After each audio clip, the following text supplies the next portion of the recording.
semua di rumah? Semuanya baik? Puji Tuhan, semuanya baik. Kakak berharap semua adik-adik di rumah dengan keluarga semuanya sehat selalu dalam perlindungan Tuhan dan dalam penjagaan Tuhan. Kita mau menyanyikan pujian. Sebelumnya Kakak Eka mau berdoa dulu. Mari kita berdoa bersama-sama. Tuhan Yesus, terima kasih buat kebaikan Tuhan bagi kami, sehingga kami masih ada sampai saat ini. Semua karena pertolongan Tuhan. Dan saat ini kami mau memuji Tuhan. Tuhan tolong kami walaupun dalam keadaan seperti ini. Kami terus ingin memuji Tuhan dengan hati kami yang penuh dengan sukacita. Di dalam nama Tuhan Yesus kami sudah berdoa. Amin. Amin. Sekali lagi shalom. Shalom adik-adik semua di rumah. Sekarang kita mau bernyanyi untuk Tuhan. Kita mau nyanyikan pujian Tuhan Yesus Allah yang luar biasa. Oke, semuanya mari kita bertepuk tangan bersama-sama. Ikuti gerakan Kak Eka dan Kak Maria, oke? Musik.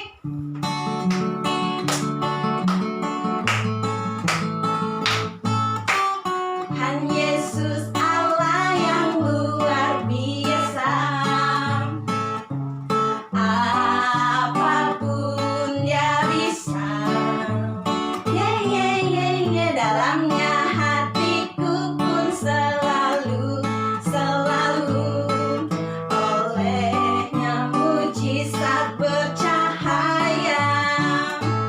Hebatlah Tuhan Yesus, Dia Tuhan Allahku, Dia paling dapat diandalkan. Hebatlah Tuhan Yesus, Dia Tuhan Allahku, Dia paling aku cinta. Hebatlah Tuhan Yesus, Dia Tuhan Allahku, Dia paling dapat diandalkan. Hebatlah Tuhan Yesus, Dia Tuhan Allahku, Dia paling aku cinta. Masih semangat memuji Tuhan adik-adik? Harus tetap semangat, kita mau memuji Tuhan lagi. Dan kita mau nyanyikan lagu Kasih Yesus Indah Indah Oh Indah. Yeay.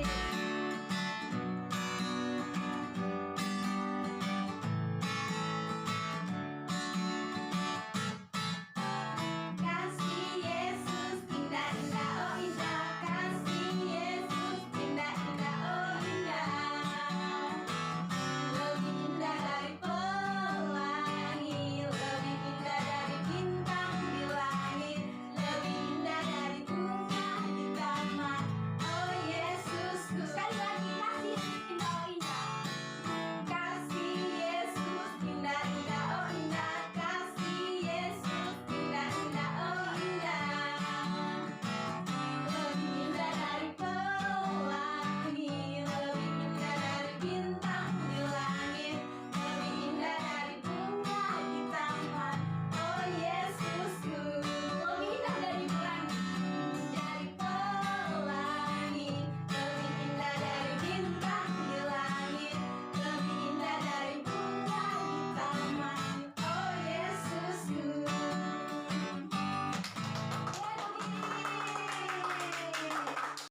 Oke adik-adik, kita sudah memuji Tuhan, kita sudah bernyanyi bersama-sama. Dan saatnya kita akan mendengarkan dan menonton video singkat cerita firman Tuhan. Namun sebelum itu kita mau nyanyi satu lagu, Mau Cinta Yesus Selamanya. Adik-adik boleh sikap berdoa dan kita menyanyikan lagu ini dengan kesungguhan hati. Ku mau cinta Yesus selamanya. Mau cinta Yesus selamanya. Mau cinta Yesus selamanya. Meskipun badai silih berganti dalam hidupku, ku tetap cinta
Allah memiliki pekerjaan untuk Yunus, tetapi Yunus sebaliknya tidak menginginkannya.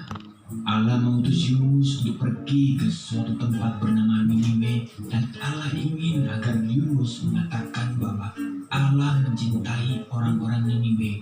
Tetapi Yunus tidak mau melakukannya, karena menurut Yunus orang-orang Niniwe itu jahat dan mereka suka melakukan banyak kejahatan. Allah tahu apa yang dikatakan Yunus itu memang benar. Orang-orang Niniwe telah menjauh dari Allah, tetapi Allah masih sangat mengasihi mereka. Dia ingin memberi mereka permulaan yang baru jika mereka kembali kepada Allah. Ia akan mengampuni dosa mereka yang begitu banyak. Namun Yunus menolak untuk pergi karena pikirnya mereka adalah orang yang jahat yang tidak pantas untuk diampuni. Dalam hatinya, Yunus ingin melarikan diri dari Allah dan pergi sejauh-jauhnya sampai Allah tidak dapat menemukannya. Dengan demikian, ia tidak perlu melakukan apa yang diperintahkan Allah. Itu yang direncanakannya. Tapi tentu saja itu bukan rencana yang baik, sebab merupakan rencana yang konyol karena dia bisa melarikan diri dari Allah, tetapi Allah akan selalu dapat mencari dan menemukannya. Meskipun demikian, Yunus tetap melaksanakan rencananya yang tidak baik. Ia tidak membeli tiket ke Niniwe, tapi ke tujuan lain. Perahu yang dinaiki Yunus berlayar ke arah yang sangat berlawanan dengan Niniwe. Nah, tak lama kemudian angin bertiup kencang. Perahu pun mulai terombang-ambing dan semua orang mulai menjadi pucat pasi. Mereka takut. Yunus duduk tegak di tempat tidurnya. Lihatlah, masalah pertama dengan rencana Yunus yang tidak baik itu. Allah mengirimkan badai besar untuk mengejarnya. Para pelaut berteriak ketakutan saat perahu hendak tenggelam. Mereka mulai membuang segala sesuatu ke laut, koper, makanan, apapun yang bisa mereka temukan. Yunus mulai tersadar bahwa badai itu datang karena kesalahannya. Ia meminta para pelaut untuk melemparkannya ke dalam laut agar badai berhenti. Mendengar itu, para pelaut merasa tidak yakin. Yunus bersikeras bahwa itu satu-satunya jalan mereka bisa selamat. Tak lama setelah Yunus menghantam air, gelombang laut pun menjadi tenang, angin mereda dan badai berhenti. Saat itu Yunus menganggap semuanya telah berakhir. Dia tahu bahwa dia pasti akan tenggelam.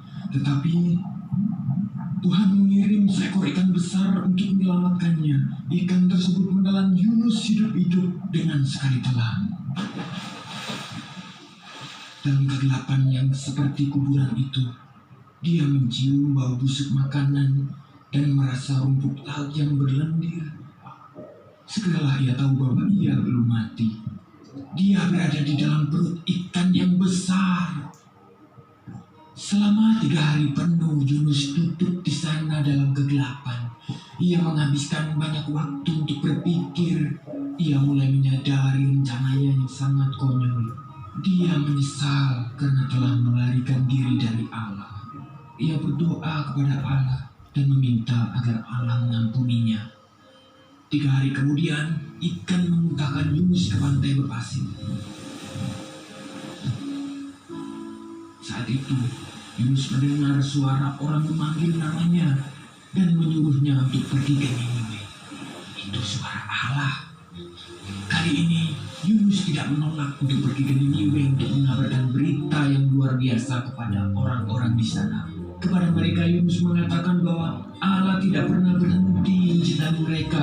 Meskipun mereka melarikan diri dari Allah, tetapi asal mereka mau kembali pada Allah, maka Allah akan mengampuni dosa mereka. Orang-orang Niniwe mulai mendengarkan Yunus dan mereka mengasihi Allah. Mereka belajar melakukan apa yang Tuhan katakan dan berhenti melarikan diri dari Allah seperti yang pernah dilakukan Yunus. Bertahun-tahun kemudian, Allah juga mengirimkan utusan yang lain dengan pesan yang sama luar biasa seperti Yunus. Ia akan menghabiskan 3 hari dalam kegelapan total. Tapi utusan ini akan disebut firman Allah karena ia sendiri akan menjadi berita Allah, yakni berita Allah yang diterjemahkan ke dalam bahasa kita sendiri. Pribadi yang satu ini adalah semua yang Allah ingin katakan kepada semua orang di dunia.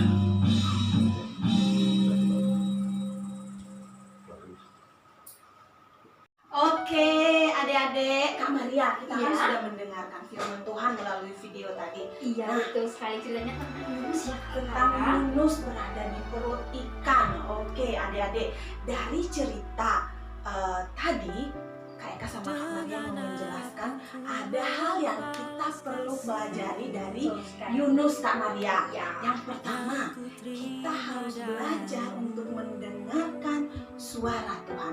Kalau tidak, kita akan seperti Yunus.